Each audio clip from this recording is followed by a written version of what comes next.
Classical liberalism is a political ideology and a branch of liberalism which advocates civil liberties and political freedom with representative democracy under the rule of law and emphasizes economic freedoms in economic liberalism. Classical liberalism developed in the 19th century in Europe and the United States. Although classical liberalism built on ideas that had already developed by the end of the 18th century, it advocated a specific kind of society, government and public policy as a response to the Industrial Revolution and urbanization. Notable individuals whose ideas have contributed to classical liberalism include John Locke, Jean-Baptiste Say, Thomas Malthus, and David Ricardo. It drew on the economics of Adam Smith and on a belief in natural law, utilitarianism, and progress.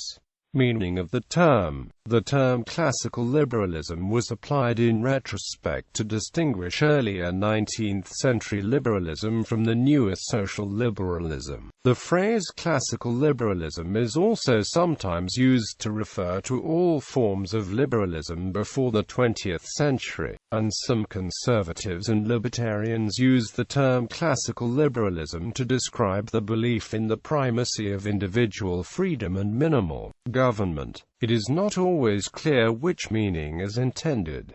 Evolution of core beliefs. Core beliefs of classical liberals included new ideas which departed from both the older conservative idea of society as a family and from later sociological concept of society as complex set of social networks, that individuals were egoistic, coldly calculating, essentially inert and atomistic, and that society was no more than the sum of its individual members. Classical liberals agreed with Thomas Hobbes that government had been created by individuals to protect themselves from one another, and that the purpose of government should be to minimize conflict between individuals that would otherwise arise in a state of nature. These beliefs were complemented by a belief that laborers could be best motivated by financial incentive. This led classical liberal politicians at the time to pass the Poor Law Amendment Act 1834, which limited the provision of social assistance,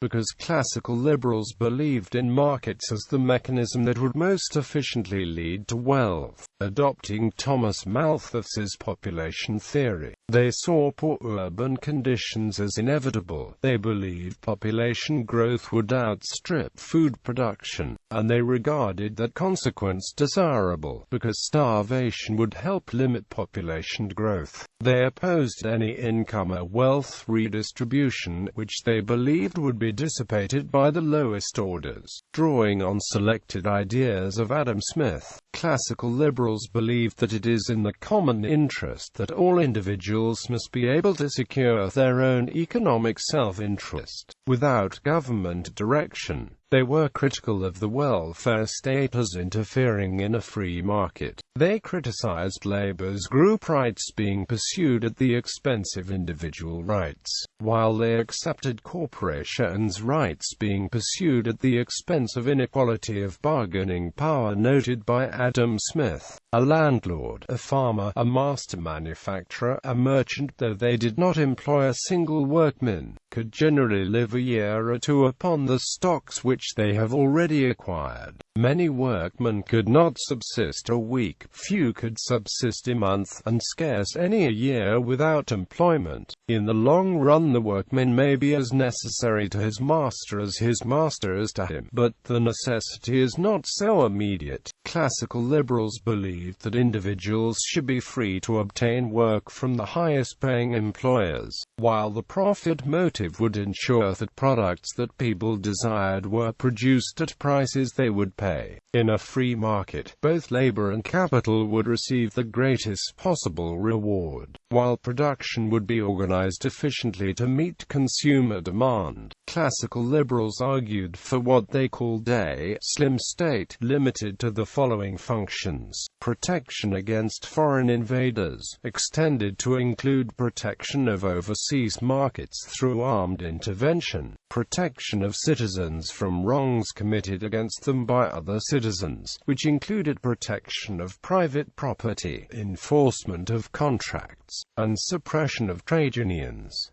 The Chartist movement was an example of this. Building and maintaining public institutions and public works that included a stable currency, standard weights and measures, and support of roads, canals, harbors, railways, and postal and other communications services.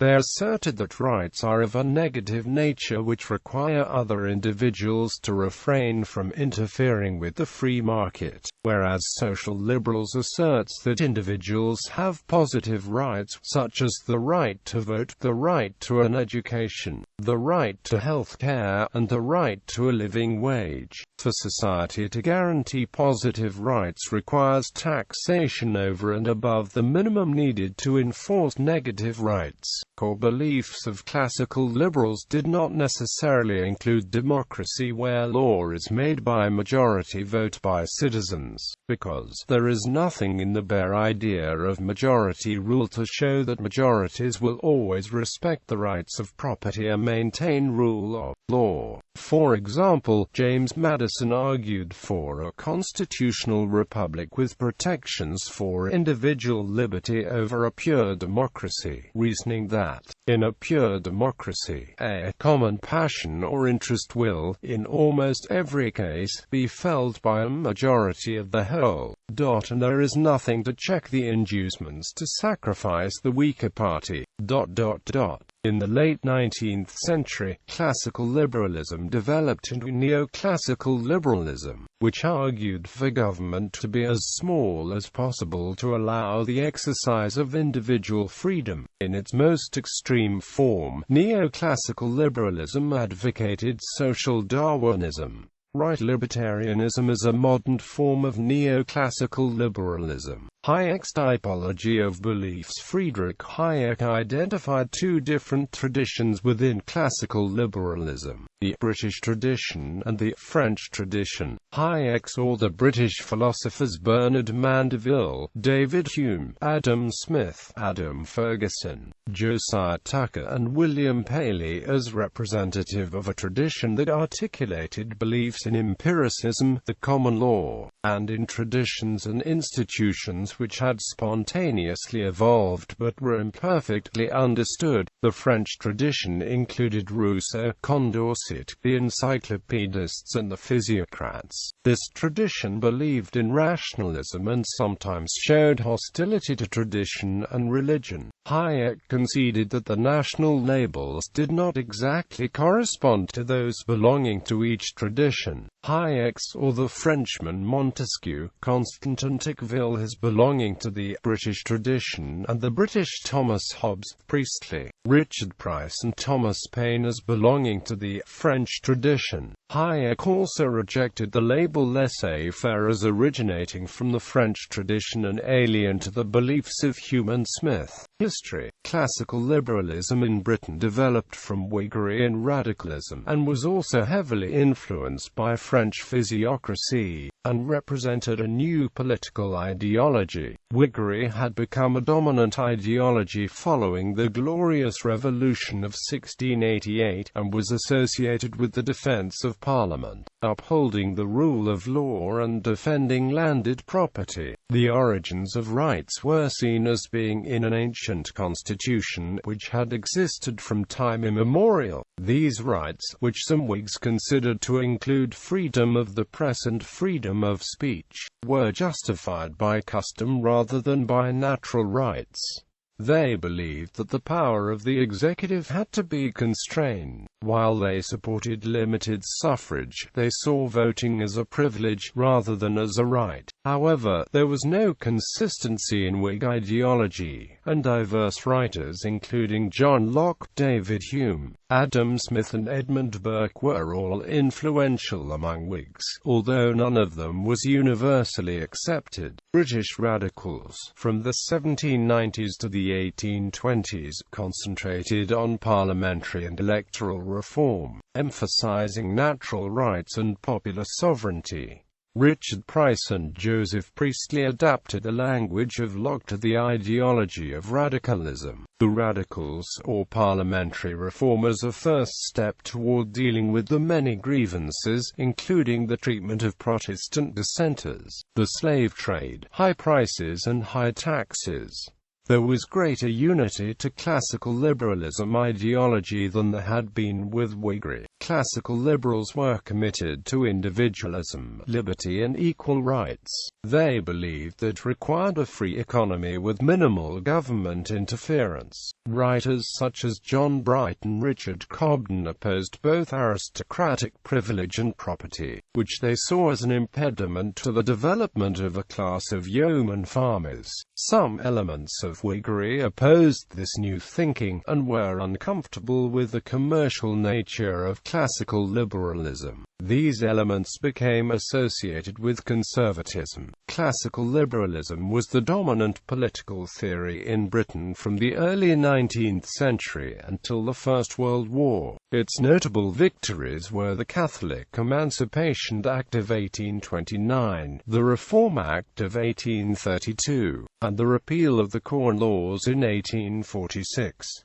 The Anti-Corn Law League brought together a coalition of liberal and radical groups in support of free trade under the leadership of Richard Cobden and John Bright, who opposed militarism and public expenditure. The policies of low public expenditure and low taxation were adopted by William Ewart Gladstone when he became Chancellor of the Exchequer and, later, Prime Minister. Classical liberalism was often associated with religious dissent and nonconformism. Although classical liberals aspired to a minimum of state activity, they accepted the principle of government intervention in the economy from the early 19th century with passage of the Factory Acts. From around 1840 to 1860, laissez-faire advocates of the Manchester School and writers in The Economist were confident that their early victories would lead to a period of expanding economic and personal liberty and world peace, but would face reversals as government intervention and activity continued to expand from the 1850s.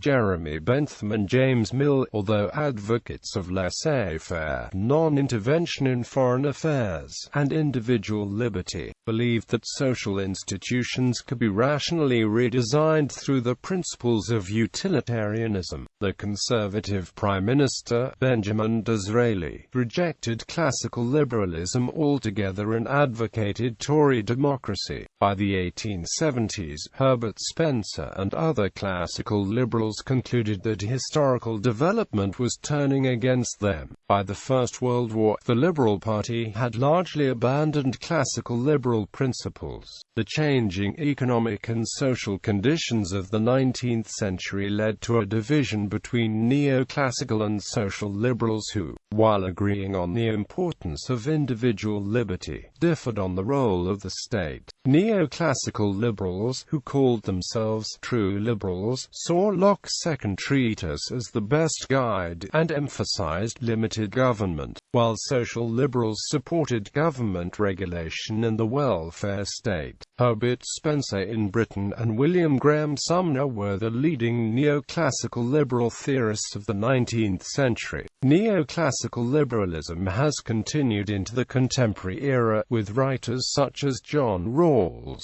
The evolution from classical to social welfare liberalism is reflected in Britain in, for example, the evolution of the thought of John Maynard Keynes. In the United States, liberalism took a strong root because it had little opposition to its ideals, whereas in Europe liberalism was opposed by many reactionary interests. Thomas Jefferson adopted many of the ideals of liberalism but, in the Declaration of Independence, changed Locke's life, liberty, and property, to the more socially liberal life, liberty, and the pursuit of happiness. As America grew, industry became a larger and larger part of American life, and, during the term of America's first populist president, Andrew Jackson, economic questions came to the forefront. The economic ideas of the Jacksonian era were almost universally the ideas of classical liberalism. Freedom was maximized when the government took a hands-off attitude toward industrial development and supported the value of the currency by freely exchanging paper money for gold. The ideas of classical liberalism remained essentially unchallenged until a series of depressions,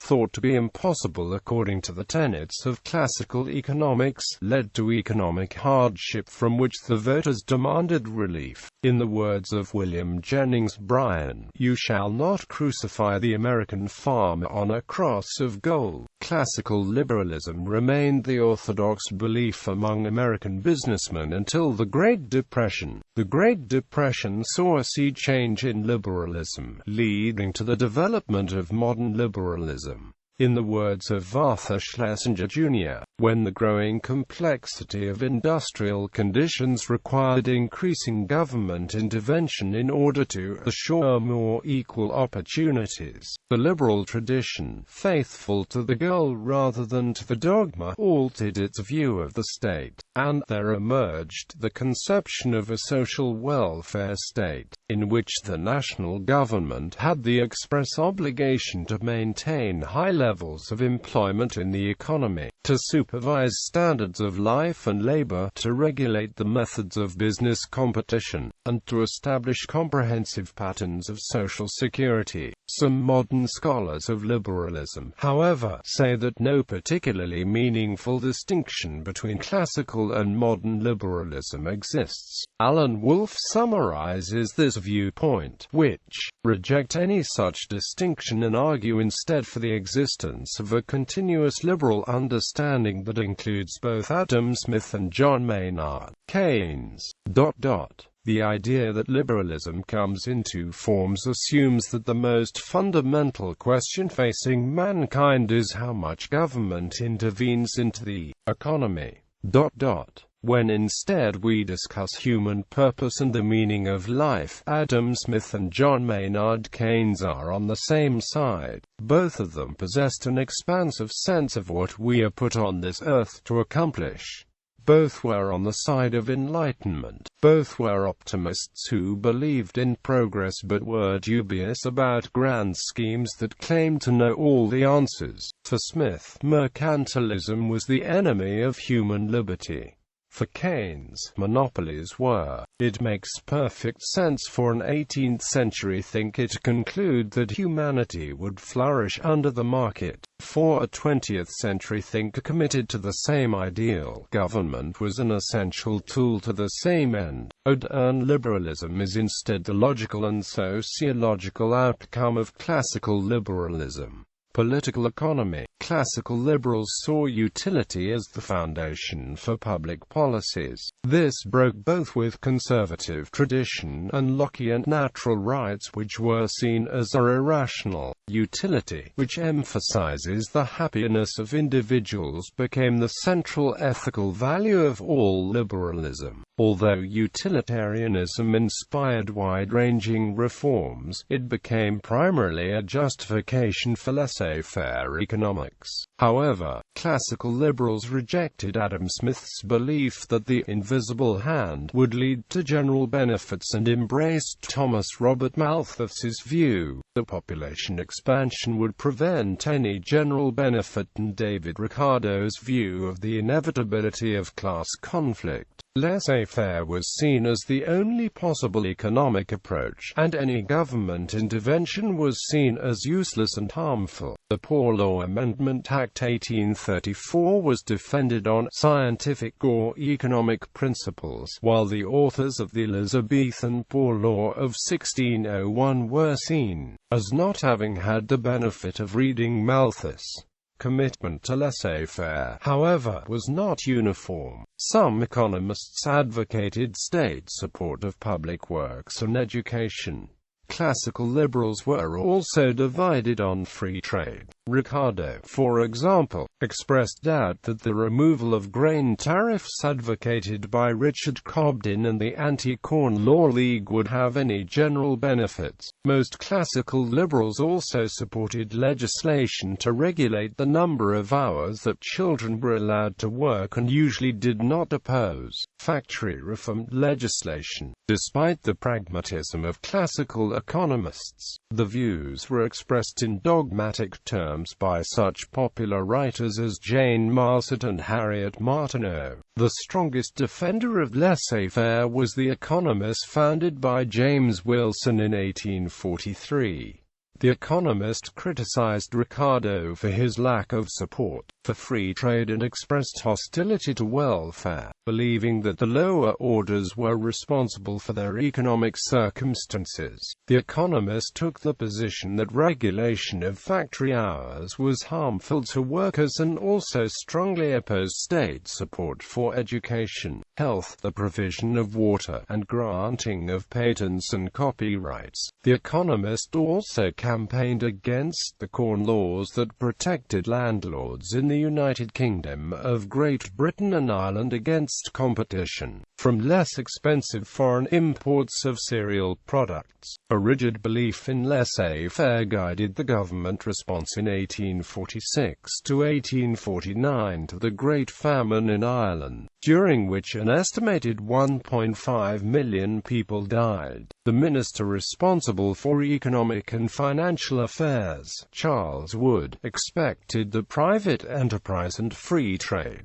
rather than government intervention, would alleviate the famine. The Corn Laws were finally repealed in 1846 by removal tariffs on grain, which kept the price of bread artificially high. However, repeal of the Corn Laws came too late to stop Irish famine, partly because it was done in stages over 3 years. Free trade and world peace. Several liberals, including Adam Smith and Richard Cobden, argued that the free exchange of goods between nations could lead to world peace. Vygotsky states, scholars like Montesquieu, Adam Smith, Richard Cobden, Norman Angell, and Richard Rosecrans have long speculated that free markets have the potential to free states from the looming prospect of recurrent warfare. American political scientists John R. O'Neill and Bruce M. Russett, well known for the work on the democratic peace theory, state, the classical liberals advocated policies to increase liberty and prosperity. They sought to empower the commercial class politically and to abolish royal charters, monopolies, and the protectionist policies of mercantilism so as to encourage entrepreneurship and increase productive efficiency. They also expected democracy and laissez-faire economics to diminish the frequency of war. Adam Smith argued in The Wealth of Nations that, as societies progressed from hunter-gatherers to industrial societies, the spoils of war would rise, but that the costs of war would rise further, making war difficult and costly for industrialized nations. The honors, the fame, the emoluments of war belong not to the battle plain as the harvest field of the aristocracy, watered with the blood of the people. Whilst our trade rested upon our foreign dependencies, as was the case in the middle of the last century, force and violence were necessary to command our customers for our manufacturers. But war, although the greatest of consumers, not only produces nothing in return, but, by abstracting labor from productive employment and interrupting the course of trade, it impedes, in a variety of indirect ways, the creation of wealth, and, should hostilities be continued for a series of years, each successive war alone will be felt in our commercial and manufacturing districts with an augmented pressure. Trade has ever been the extinguisher of war, the eradicator of prejudice, the diffuser of knowledge. When goods cannot cross borders, armies will, by virtue of the mutual interest as nature, unite people against violence and war. The spirit of trade cannot coexist with war, and sooner or later this spirit dominates every people, for among all those powers that belong to a nation, financial power may be the most reliable in forcing nations to pursue the noble cause of peace. And wherever in the world war threatens to break out, they will try to head it off through mediation, just as if they were permanently leagued for this purpose. Cobden believed that military expenditures worsened the welfare of the state and benefited a small but concentrated elite minority, summing up British imperialism, which he believed was the result of the economic restrictions of mercantilist policies. To Cobden, and many classical liberals, those who advocated peace must also advocate free markets. The belief that free trade would promote peace was widely shared by English liberals of the 19th and early 20th century, leading the economist John Maynard Keynes, who was a classical liberal in his early life, to say that this was a doctrine on which he was brought up, and which he held unquestioned until at least the 1920s. A related manifestation of this idea was the argument of Norman Angell, most famously before World War I in The Great Illusion, that the interdependence of the economies of the major powers was now so great that war between them was futile and irrational.